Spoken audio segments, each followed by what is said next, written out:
உரிமை களம் பார்வையாளர்கள் அனைவருக்கும் வணக்கம். இன்னைக்கான அரசியல் களத்துல எது சம்பந்தமாக விவாதிக்க போறோம் அப்படின்னா, அதாவது நம்ம திராவிட முன்னேற்ற கழகத்தினுடைய எம்எல்ஏ திரு மு.க.ஸ்டாலின் அவர்கள் இருக்காரு தெரியுமா, அவரு கூட ஒருவேளை பேப்பரை பார்க்காம இந்த ஜென்மத்துல படிச்சிருவாரு. ஆனா நம்ம அண்ணன் சீமான் இருக்கார் இல்லையா, அவர் ஒருபோதும் ஓலா விடுறத இந்த ஜென்மத்தில் நிப்பாட்டவே மாட்டார். அந்த மாதிரிதான் இன்றைய தினத்துல ஒரு முக்கியமான ஓலா விட்டுருக்காரு. அது ஓலாவாக இருந்தாலும் கூட அதுல ஒரு முக்கியமான உண்மையை உளறி வச்சிருக்கிறாரு. அந்த மேட்ரு என்ன, அதற்கு பின்னாடி அரசியல் என்ன என்பதனை இந்த காணொலியில கொஞ்சம் டீட்டெயிலா பார்த்துடலாம். நண்பர் அனைவருக்கும் இளம்பெருவழுதியின் இனிய வணக்கம். நாங்க இப்படி வந்து பார்த்துட்டோம், இனி ஜென்மத்துல எங்களால குடிய முடியாது. அதனால நாங்க சண்டை போட போறோம்.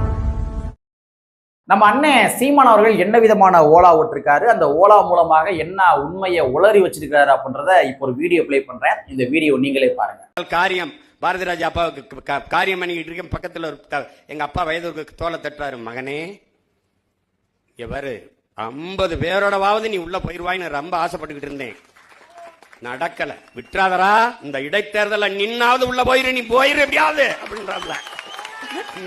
நான் உறுதியா போயிடுறேன்ப்பான்னு சிரிக்கும் போது பின்னாடி இந்த சிரிப்போட போகணும், இந்த சிரிப்போட போகணும்டா, நீ போயிடுறா. வீடியோ பாத்தீங்களா? நான் என்ன கேட்கிறேன்னா, சீமானே கொஞ்சமாச்சும் உங்களுக்கு மனசாட்சி இருக்குதா இல்லையா? எங்களுடைய காதுகள் பாவம் இல்லையா? தமிழ்நாட்டு மக்களுடைய காதுகள் பாவம் இல்லையா?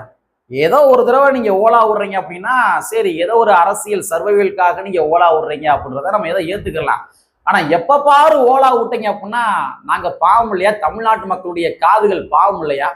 அந்த வீடியோ பாத்தீங்களா? அந்த வீடியோல ஒரு பெரியவர் சீமான் அப்படி சுரண்டி இந்த மாதிரி சொன்னாராமா. ஆக்சுவலா அந்த பெரியவர் முதுக சுரண்டி சொன்ன விடயம் உண்மையான செய்தியாக கூட இருக்கும், அதுல மாற்றிக்கிறது கிடையாது. ஆனா என்ன டோன்ல சொல்லிப்பாரு தெரியுமா? இப்ப நான் சொல்றேன் பாருங்க. ஏன்னா சீமானு, என்ன நானும் பார்த்துட்டே இருக்கேன், நீயும் ஒரு 15 வருஷமா கட்சி நடத்தேன்னு சொல்ற, எப்பதான் ஜெயிக்க போற?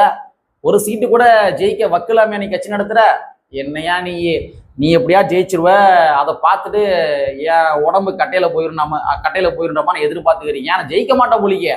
இப்ப நான் என்ன சொல்றேன் அப்படின்னா, நீ பேசாம இந்த திமுக அதிமுக இருக்காங்க தெரியுமா, அவங்களுடைய காலில் போய் விழுந்துரு. காலில் விழுந்து என்னை எப்படியாச்சும் பொது வேட்பாளராக நிப்பாட்டுங்க, எனக்கு நீங்க ஆதரவு கொடுங்க அப்படி போய் கேளு. அப்படியாச்சும் ஒத்த சீட்டை ஜெயிச்சுட்டு சட்டமன்றத்துக்குள்ள போயா. இந்த டோன்ல தான் அந்த பெரியவர் சொல்லியிருப்பாரு. ஆக்சுவலா என்னன்னா, காரி துப்பி இருப்பாரு. காரி துப்புனதை கொஞ்சம் நாகரிகமா சொல்லியிருப்பாரு. இதை நம்ம அண்ணன் சீமான் அப்படியே பல்ல காட்டிக்கிட்டே என்ன பண்றாருன்னா, மக்கள் மத்தியில தமாசா கன்வே பண்ணாராமா. அந்த மாதிரிதான் நம்ம அண்ணன் சீமான் அவர்கள் ஒரு ஓலா விட்டுருக்காரு. சரி, இது ஓலாவாக இருந்தாலும் கூட இதுல ஒரு உண்மை இருக்கு மக்களே. இது நம்ம கண்டிப்பான மூலம் விவாதம் பண்ணி தான் ஆகணும். உண்மை இருக்குது. திமுகவுடைய முகத்திரை கிழிந்துள்ளது. அவங்களுடைய சந்தர்ப்பவாத அரசியல் இருக்கு தெரியுமா, அந்த அரசியல் மக்கள் மத்தியில அம்பலப்பட்டு நிக்குது. சீமான் அவர்கள் சொன்ன மாதிரி சீமான் அவர்கள் இடைத்தேர்தலில் நிக்க போவது உறுதி. அந்த மேட்டர் கன்ஃபார்ம். கரெக்டா? சில நாட்களுக்கு முன்பாக சமூக வலைத்தளங்களிலும் சரி, செய்தி தொலைக்காட்சிகளும் சரி, ஒரு முக்கியமான செய்தி பெரும் விவாதமாக உண்டானது. அது என்ன மேட்டர் அப்படின்னா, சீமானு இடைத்தேர்தலில் நிக்க போறாரு. ஆனா யாருடைய ஆதரவோடு நிக்க போறாரு? திமுக அதிமுகவுடைய ஆதரவோட ஒரு பொது வேட்பாளராக சீமான் நிக்க போறாரு. இந்த மாதிரி செய்தி வந்துச்சா வரலையா? இந்த மாதிரி செய்தி வந்த உடனே நாம் தமிழர் கட்சியை சார்ந்த தம்பிகள் என்ன பண்ணாங்க அப்படின்னா, நெவர், நாங்க ஒரு காலம் நாங்க திமுகவோட சேரவே மாட்டோம். நாங்க எங்களுடைய கொள்கை என்ன, திமுகவுடைய கொள்கை என்ன, நாங்களாவது உங்களோட சேர்றதாவது கிடையவே கிடையாது அப்படின்ற மாதிரி ஒரு பக்கம் நாம் தமிழர் கட்சியை சார்ந்த தம்பிகள் உருட்டுனாங்க. இன்னொரு பக்கம் திமுகவை சார்ந்த கொத்தடிமைகள் இருப்பாங்க தெரியுமா, அவங்க ஒரு பக்கம் உருட்டுனாங்க. அது எப்படிங்க, நாங்களாவது நாம் தமிழர் கட்சி கூட சேர்றதாவது, நாங்களாவது பொது வேட்பாளராக திரு சீமான் அவர்கள் நிப்பாட்டுறதாவது? வாய்ப்பே இல்லை ராஜா, வாய்ப்பு இல்லை. ஏங்க, எங்களுடைய கட்சி தலைவர் கருணாநிதியை லட்சக்கணக்கான மக்களை கொன்று குவித்த நபர்னு சொன்னாருங்க சீமானு. நாங்க எப்படிங்க சீமானை ஏத்துக்கிடுவோம், நாங்க எப்படிங்க பொது வேட்பாளரா சீமான் நிப்பாட்டுவோம் அப்படின்ற மாதிரி ஊப்பிகளும் கூட என்ன பண்ணாங்கன்னா கொந்தளிச்சாங்க. அந்த டிபேட் சமூக வலைத்தளங்கள்ல மிகப்பெரிய பேசுவலா மாறுச்சு. ஆனா இன்னைக்கு பாருங்க, சீமானே ஒரு ஒப்புதல் வாக்கு மூலம் கொடுத்திருக்கின்றார். ஆமா, நான் இடைத்தேர்தல் நிக்க போறேன், அந்த பெரியவர் என்னுடைய முதுக சுரண்டே நீ நில்லுப்பான்னு சொன்னாரு, சோ நான் நிக்க போறேன் என்பதாக சீமான் அவர்கள் ஒப்புதல் வாக்குமூலம் கொடுத்திருக்கின்றார். சோ திராவிட முன்னேற்ற கழகம், அண்ணா திராவிட முன்னேற்ற கழகம் இவங்களுடைய பேர் ஆதரவோட பாஜகவுடைய பேர் ஆதரவோட இன்னைக்கு சீமான் அவர்கள் இடைத்தேர்தல்ல நிக்க போவது உறுதியாகிறது.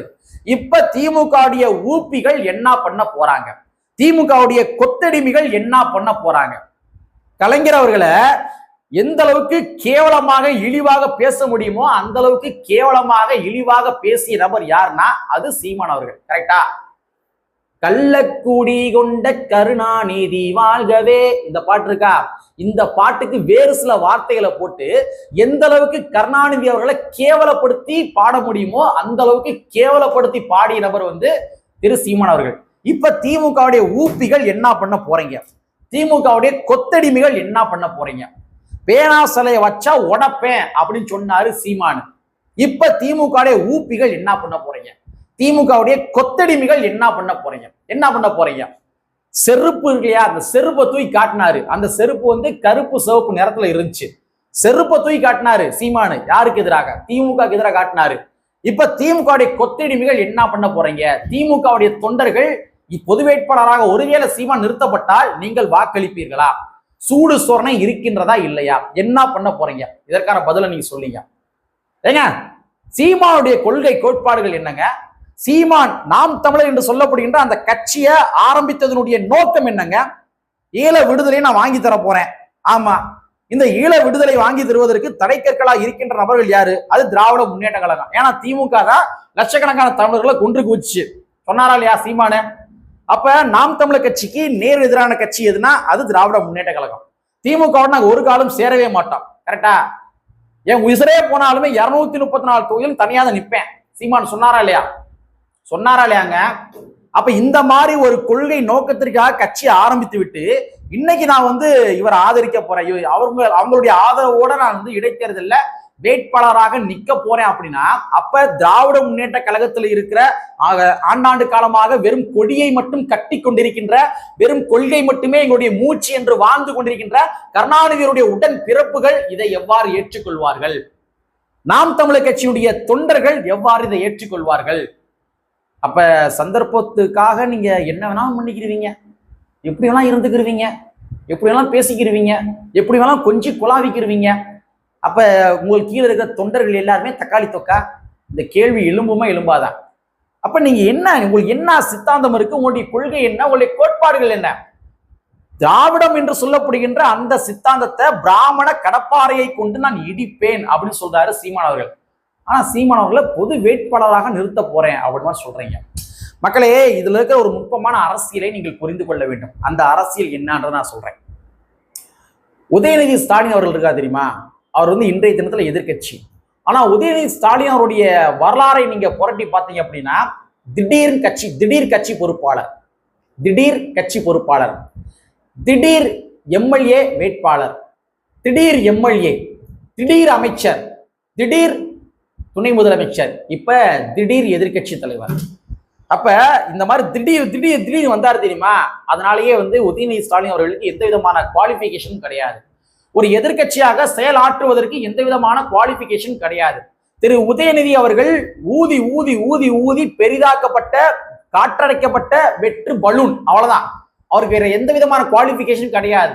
நீங்க நல்லா நோட் பண்ணீங்க அப்படின்னா சட்டமன்றத்துக்கு போவாரு, கையில பேப்பரோட போவாரு. அங்க போய் பேப்பரை பார்த்து முழுசா வாசிப்பாரு. சரி, ரைட்டு, சட்டமன்றத்துல எல்லாரும் பேப்பரை பார்த்தா வாசிக்கிறாங்க, ரைட்டு.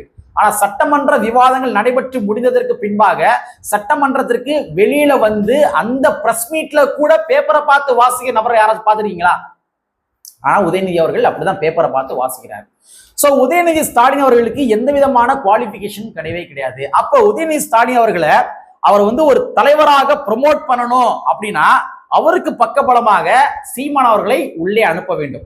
இதுதான் இங்க நடைபெற்று கொண்டிருக்கின்ற அரசியலே. அந்த அரசியல் தான் ஆக மொத்தத்துல அங்க சுத்தி இங்க சுத்தி உதயநிதி என்று சொல்லப்படுகின்ற அந்த வாரிசு அடிப்படையிலான எதிர்கட்சி தலைவரை எப்படியாச்சும் ஆக சிறந்த தலைவர் என்று பிம்பப்படுத்துவதற்காக சீமான் அவர்களை சப்போர்ட்டிவா உள்ள கொண்டு பெரும் விவாதங்களை ஏற்படுத்தணும். அதன் மூலமாக சீமான் விசஸ் டிவிகே என்ற நிலையை உருவாக்க வேண்டும்.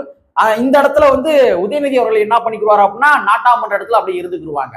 அப்ப டிபேட்டுகள் அதுக்குள்ளதான் நடக்கும். ஆனா உதயநிதி அவர்கள் தான் ஒரு பெரிய லீடர் மாதிரி போர்ட்ரேட் பண்ணிக்கிறாரு. இதற்காகத்தான் சீமான் அவர்களை உள்ள கொண்டு வர பாக்குறாங்க. என்ன கேட்க பொண்ணாங்க, ஒரு கருத்தியல் என்பது, ஒரு தலைமை பண்பு என்பது மக்கள் பணியின் மூலமாக தாங்க வரும், சும்மா எடுத்த உடனே வந்துடாது. ஸோ மக்கள் எல்லாருமே இந்த அரசியலை பார்த்து கொண்டுதான் இருக்கின்றார்கள். திராவிட முன்னேற்ற கழகம் விரைவில் மக்களுடைய மனசுல இருந்து துடைத்து எரியப்படும் காலம் ரொம்ப தூரத்துல தான் இல்லை என்பதை கூறிக்கொண்டு, கற்பி ஒன்று செய்ய புரட்சி செய்கின்ற புரட்சியாளர் அம்பேத்கர் வரியை கூறிக்கொண்டு நிறைவு செய்கின்றேன். நன்றி, வணக்கம்.